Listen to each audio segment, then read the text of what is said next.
ప్రతి నీటి చుక్కను సంరక్షించడం, భూగర్భ జలమట్టాలను పెంచడం మనందరి బాధ్యత.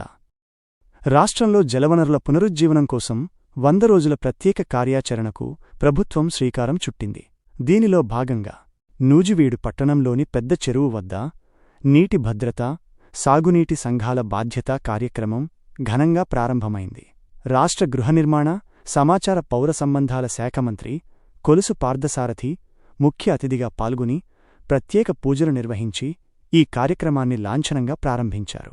ముఖ్యమంత్రి నారా చంద్రబాబునాయుడు ఆలోచనల మేరకు ఏప్రిల్ 6 నుండి జూలై 14 వరకు ఈ 100 రోజుల ప్రణాళిక అమలు కానుంది. దీనిలో భాగంగా సాగునీటి కాలువలు, చెరువులు, జలాశయాల పునరుద్ధరణకు పటిష్ట చర్యలు తీసుకోనున్నారు. కాలువల పూడికతీత, గట్ల బలోపేతం, లాక్స్ మరమ్మతులు వంటి పనులను ప్రాధాన్యత క్రమంలో పూర్తి చేయనున్నారు. నూజివీడు నియోజకవర్గంలోని 68 ఎంఐ ట్యాంకులు, 300 పంచాయతీరాజ్ ట్యాంకుల ద్వారా సుమారు 26,000 ఎకరాల ఆయకట్టుకు లబ్ధి చేకూర్చడమే లక్ష్యం. ఏప్రిల్ 15 లోపు పనుల గుర్తింపు పూర్తి చేసి జూలై నాటికి తుది నివేదిక సిద్ధం చేయాలని మంత్రి అధికారులను ఆదేశించారు. జలవనరులు, అటవీ, పంచాయతీరాజ్, వ్యవసాయ శాఖల సమన్వయంతో సాగే ఈ యజ్ఞంలో ప్రజలు కూడా భాగస్వాములు కావాలని మంత్రి పిలుపునిచ్చారు. సాగునీరు శివారు భూముల వరకు చేరేలా కాలువల ఆక్రమణలను తొలగించాలని స్పష్టం చేశారు. ఈ కార్యక్రమంలో నూజివీడు సబ్ కలెక్టరు బొల్లిపల్లి వినూత్న, వివిధ శాఖల అధికారులు, సాగునీటి సంఘాల ప్రతినిధులు, రైతులు, కూటమి నాయకులు పాల్గొన్నారు. భద్రత, నీటి సంఘాల బాధ్యత అనే కార్యక్రమాన్ని కూటమి ప్రభుత్వం చంద్రబాబు నాయుడు గారి నాయకత్వంలో ఈ రోజు నుంచి ప్రారంభించింది.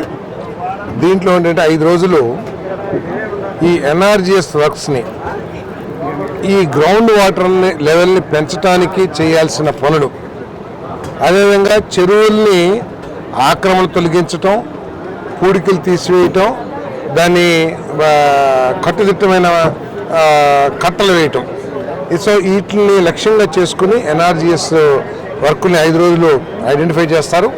ఏదైతే ఐడెంటిఫై చేశారో ఎన్ఆర్జీఎస్ కింద కాకుండా ఏదైనా నిధులు కావాల్సి వస్తే ప్రభుత్వం వాటిని పరిశీలించి మరి నిధులు కూడా శాంక్షన్ చేస్తానికి ఒక ఆలోచన చేస్తుంది ప్రభుత్వం.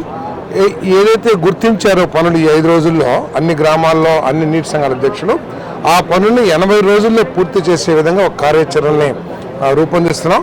మరి మన నియోజకవర్గంలో దాదాపు 38 ఎంఐ ట్యాంకులు, కొన్ని వందల పిఆర్ ట్యాంకులు ఉన్నాయి.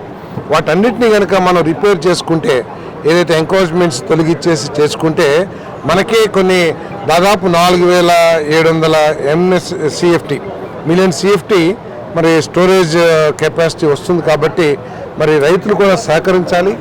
గ్రామ పెద్దలందరూ కూడా నియోజకవర్గ అభివృద్ధిని, గ్రామాభివృద్ధిని, రైతుల సంక్షేమాన్ని దృష్టిలో పెట్టుకుని ఎంక్రోచ్మెంట్స్ని రాజకీయాల్లో తీసుకురాకోకుండా మరి అందరూ సహకరించి ఆ ఎంక్రోచ్మెంట్స్ని తొలగించడంలో సహకరించాలని చెప్పేసి నేను వేడుకుంటూ ఉన్నాను. మరి అదేవిధంగా ఈ కార్యక్రమాన్ని బాధ్యతతో చేయాలి.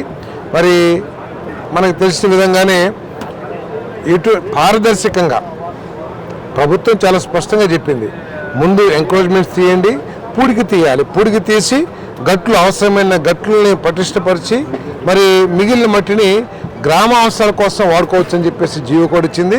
దీని మీద కావాలని చెప్పేసి అలిగేషన్స్ చేయటం, లేకపోతే ప్రజల్లో ఒక అపోహలు సృష్టించడం మానుకుని గ్రామ అవసరాల కోసం, కమర్షియల్గా కాకుండా గ్రామాలు ఇంటి నిర్మాణం కోసం కానివ్వండి, లేకపోతే పల్ల ప్రాంతాలని మెరక చేసుకుంటానికి కానివ్వండి, అదేవిధంగా పొలాల్లో సారవంతమైన మట్టి కాబట్టి పొలాల్లో వీటికి వాడుకోవడానికి ప్రభుత్వం పర్మిట్ చేసింది కాబట్టి వాటిని వాడుకోండి.